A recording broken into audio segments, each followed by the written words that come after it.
Shalom saudaraku, selamat berjumpa lagi dalam renungan pengharapan baru dari channel Terang Jalanku. Puji Tuhan saudaraku, kita dapat bertemu kembali dalam kondisi yang sehat, selalu semangat, penuh sukacita. Saya berharap kita semua senantiasa terus bersemangat dan senantiasa mengucap syukur atas kasih penyertaan Tuhan yang terjadi dalam hidup kita setiap hari. Namun sebelum kita mendengarkan renungan ini, mari kita awali dengan berdoa terlebih dahulu. Bapa di surga, kami bersyukur atas kasih dan penyertaan-Mu yang senantiasa ada dalam hidup kami.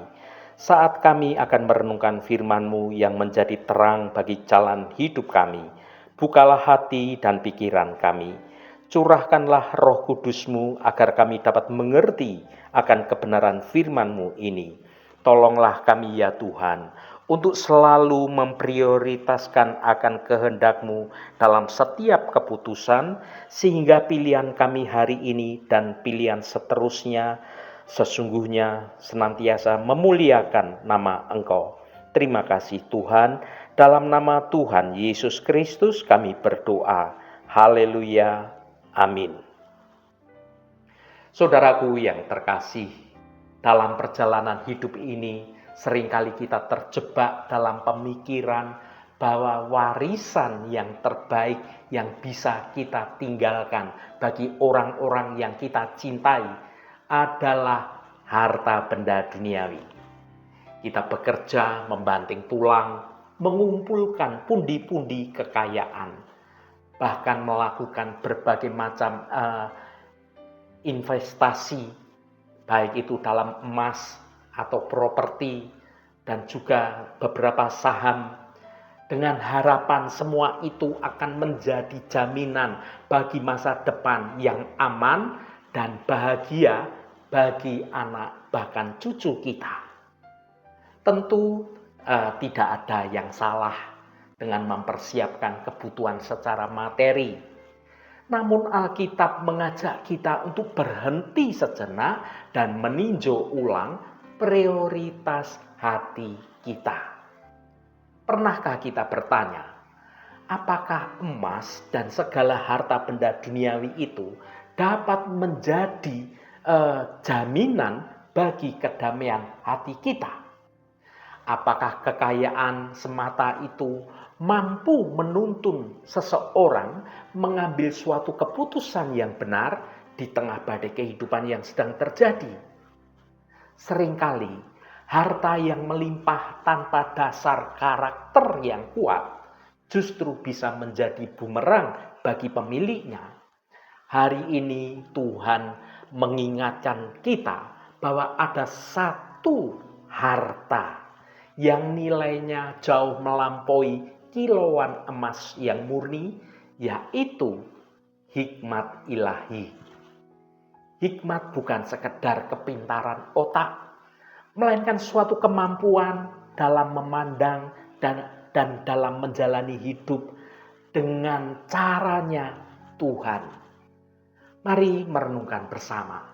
Mengapa memilih hikmat adalah suatu keputusan yang terbaik yang bisa kita ambil hari ini, hari besok, dan hari-hari yang akan datang. Mari kita baca. Amsal pasal 16 ayat 16. Memperoleh hikmat sungguh jauh melebihi memperoleh emas, dan mendapat pengertian jauh lebih berharga daripada mendapat perak. Saudaraku, bayangkan jika hari ini seseorang datang kepada Anda dan menyodorkan dua buah kotak yang berbeda. Kotak yang pertama berisi emas batangan yang sangat berkilauan, cukup untuk membuat hidup Anda nyaman selama beberapa tahun ke depan. Sementara kotak kedua tidak berisi uang sepeser pun, melainkan berisi hikmat dan pengertian dari Tuhan.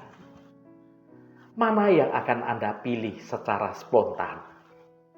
Sebagai manusia yang hidup di dunia yang serba materialistis, jujur saja, Tangan kita mungkin dengan gemetar ingin mengambil kotak yang berisi emas yang berkilauan itu. Kita sering berpikir, kalau saya punya uang yang banyak, maka semua masalah saya akan selesai. Namun Raja Salomo, penulis Amsal ini, raja yang sangat kaya raya, yang mempunyai harta benda yang sungguh luar biasa, memberikan suatu perspektif yang sungguh sangat mengejutkan. Perlu saudara ketahui, Salomo itu bukan orang yang miskin, yang sedang mencoba menghibur dirinya sendiri. Dia adalah orang yang kaya, terkaya pada zamannya. Dia memiliki semua emas dan perak yang bisa, bahkan yang tidak bisa dibayangkan oleh manusia dunia ini. Namun di puncak kejayaannya itu, Salomo berseru, hikmat jauh lebih berharga dari segala harta benda dunia ini. Mengapa Salomo berkata demikian? Mari kita renungkan alasannya. Yang pertama, emas memberi kenyamanan, hikmat memberi kehidupan. Emas dan uang memang bisa membeli tempat tidur yang empuk, yang bagus. Tetapi semua emas dan perak itu tidak bisa membeli suatu kualitas tidur yang nyenyak. Emas bisa membeli obat-obatan yang termahal sekalipun. Tetapi emas dan perak itu tidak bisa membeli kesehatan jiwa kita. Emas bisa membeli rumah yang mewah. Tetapi emas itu tidak bisa membeli kehangatan suatu keluarga. Hikmat Tuhan bekerja terus lebih dalam lagi daripada semua kenyamanan fisik atau semua kenyamanan duniawi. Hikmat adalah keterampilan ilahi dalam menjalani hidup ini. Ketika Anda memiliki hikmat, Anda tahu bagaimana menjaga kesehatan, bagaimana membangun suatu hubungan yang harmonis dengan pasangan, dengan anak-anak, dengan keluarga, dengan orang lain, dan bagaimana kita bisa mengelola emosi di tengah badai kehidupan yang sedang terjadi. Emas mungkin bisa menyelamatkan Anda dari tagihan hutang, tetapi hikmat akan menjaga Anda agar tidak jatuh dalam lubang hutang. Dan hikmat itu menjaga Anda untuk tidak mengambil suatu keputusan yang bodoh sejak awal. Yang kedua, emas bisa habis, hikmat semakin bertambah.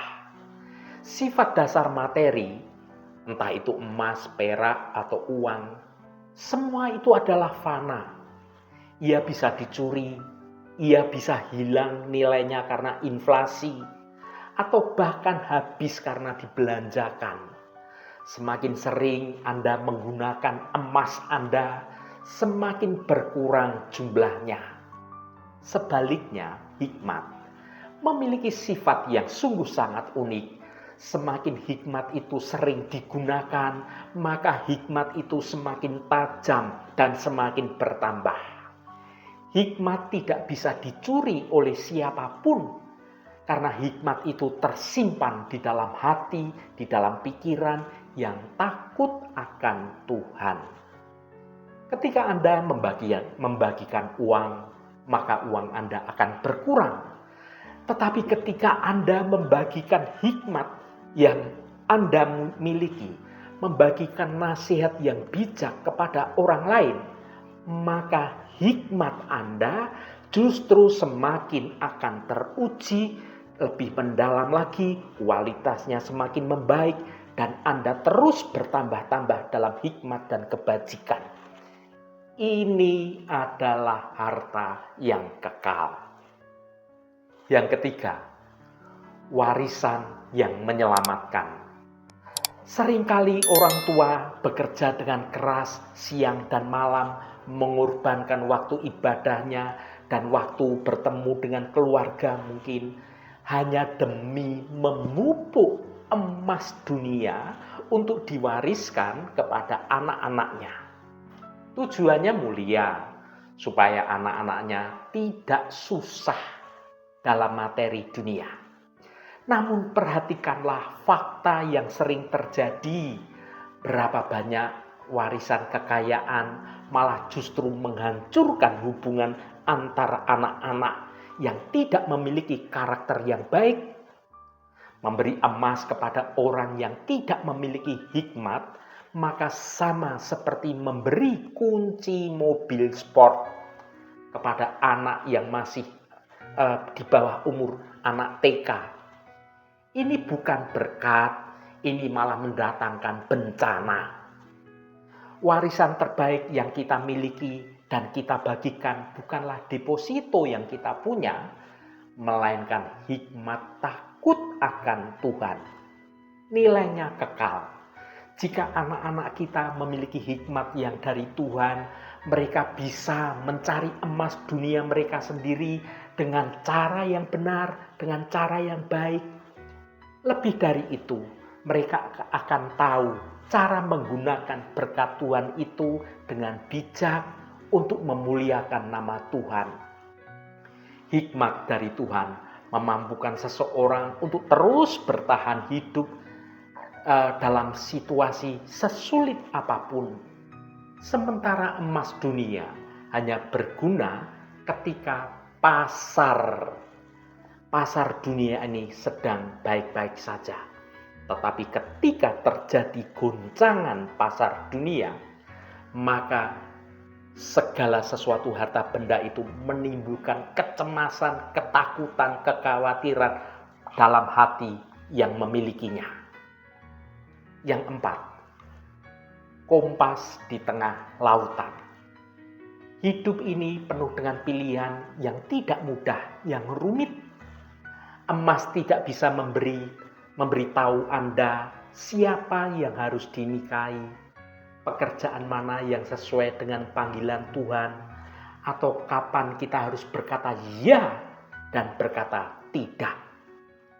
Hanya hikmat yang dari Tuhan yang bisa melakukan semua itu tanpa ada kesalahan. Hikmat adalah seperti kompas atau peta di tengah jalan lautan kehidupan. Emas hanyalah bahan bakar belaka. Memiliki banyak bahan bakar, bisa berupa uang atau emas, tanpa memiliki suatu kompas, dalam hal ini adalah hikmat yang dari Tuhan. Semua itu hanya akan membuat Anda tersesat yang jauh dan Anda lebih cepat melakukan suatu kesalahan karena Anda tidak punya petunjuk yang benar.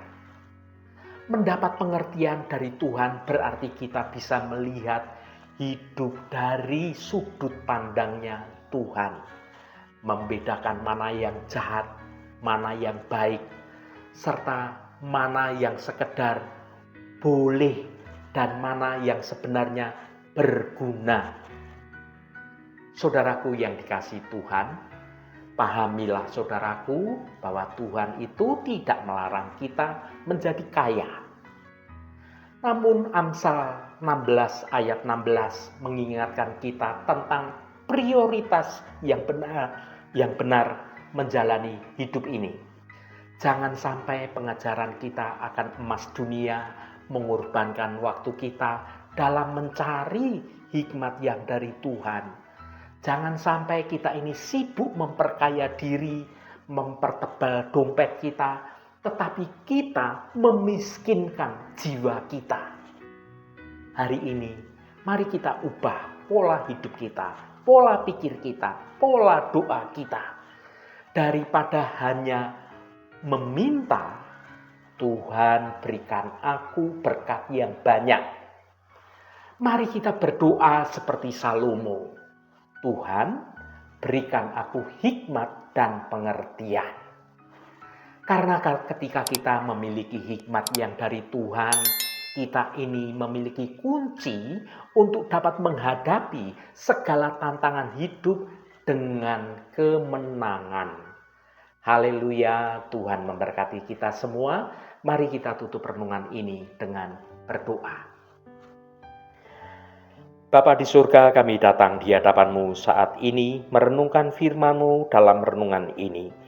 Kami menyadari betapa berharganya harta yang Engkau tawarkan kepada kami, yaitu hikmat dan pengertian. Kami seringkali terlalu fokus mengejar emas dunia, perak dunia, dan kekayaan duniawi. Ampuni kami ya Bapa, jika kami menempatkan nilai yang lebih tinggi daripada harta yang akan lenyap, daripada warisan yang kekal yang datangnya dari Engkau. Tolonglah kami ya Roh Kudus, untuk kami dapat melihat bahwa hikmat itu jauh melampaui memperoleh emas dunia. Berikan kami mata untuk melihat nilai kebenaran Engkau ini, telinga untuk dapat mendengar kebenaran bimbingan-Mu, dan hati yang rindu untuk hidup dalam pengertian ilahi. Ajarilah kami untuk membuat pilihan yang terbaik dalam hidup ini, suatu pilihan yang didasarkan pada hikmat Tuhan, bukan pada keinginan fana kami. Jadikanlah hikmat-Mu sebagai kompas dan kekayaan kami yang sungguh sangat berharga. Terima kasih Tuhan, segala hormat, pujian, dan ucapan syukur hanya bagi Engkau Allah yang kudus. Saudaraku, bukalah hatimu dan tengadahkan tanganmu. Terimalah berkat Tuhan. Tuhan memberkati engkau dan melindungi engkau. Tuhan menyinari engkau dengan wajah-Nya dan memberikan kasih karunia. Tuhan menghadapkan wajah-Nya kepadamu dan memberikan damai sejahtera. Berkat anugerah dari Bapa Surgawi, cinta kasih karunia dari Tuhan Yesus Kristus, dalam persekutuan dan penghiburan Roh Kudus, menyertai kita semua sekarang ini dan sampai selama-lamanya. Dalam berkat Tuhan Yesus Kristus, haleluya, amin. Puji Tuhan, saudaraku semua, biarlah melalui renungan pengharapan baru dari channel Terang Jalanku ini dapat membangun kehidupan kita semua terus bertumbuh dalam kebenaran Tuhan.